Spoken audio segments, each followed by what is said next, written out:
English premier লিগে রাতে ইত্তিহাদে নিউক্যাসলকে স্বাগত জানাবে ম্যান সিটি। অন্যদিকে লা লিগায় আতলেতিকোর মাঠে আতিথ্য নেবে এসপানিওল। দুটি ম্যাচই শুরু হবে রাত 2টায়। আর্সেনালের একের পর এক পয়েন্ট হারানোয় শিরোপা দৌড়ে অনেকটাই এগিয়ে গেছে ম্যান সিটি। নিউক্যাসলকে হারালে টেবিল টপারদের থেকে সিটিজেনদের দূরত্ব হবে মোটে 2 পয়েন্টের। সব মিলিয়ে নিজেদের শেষ 5 ম্যাচের 4টিতেই জয় পেয়েছে ম্যান সিটি। অন্যদিকে নিউক্যাসলের জয় আছে 3টিতে। শেষ 5 দেখায় 3 জয় আছে সিটিজেনদের, 1টি নিউক্যাসলের। সব মিলিয়ে ঘরের মাঠে ফেভারিট হয়ে মাঠে নামবে পেপ গার্দিওলার শিষ্যরা। অন্য ম্যাচে লা লিগায় মাদ্রিদে আতলেতিকোর আতিথ্য নেবে এসপানিওল। জয় দিয়ে টেবিলের সেরা 5-এ নিজেদের অবস্থান পাকাপোক্ত করতে চাইবে আলভারেজরা। যদিও সাম্প্রতিক পারফরমেন্সে কিছুটা পিছিয়ে সিমিওনের শিষ্যরা। লিগের শেষ 2 ম্যাচে হারতে হয়েছে ভায়েকানো এর বাতিসের বিপক্ষে। টেবিলের 6-এ থাকা এসপানিওলকে হারিয়ে ফর্ম পুনরুদ্ধারের সুযোগ রেড অ্যান্ড হোয়াইটদের সামনে।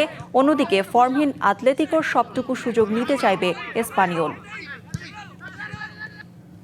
এবার নগদে পাচ্ছেন হেলিকপ্টার অফার, তাই কেনাকাটার পেমেন্ট নগদে করুন আর বুঝে নিন 2000 টাকারও বেশি ক্যাশব্যাক সহ হেলিকপ্টার রাইড। পেমেন্ট শুরু করুন আজই।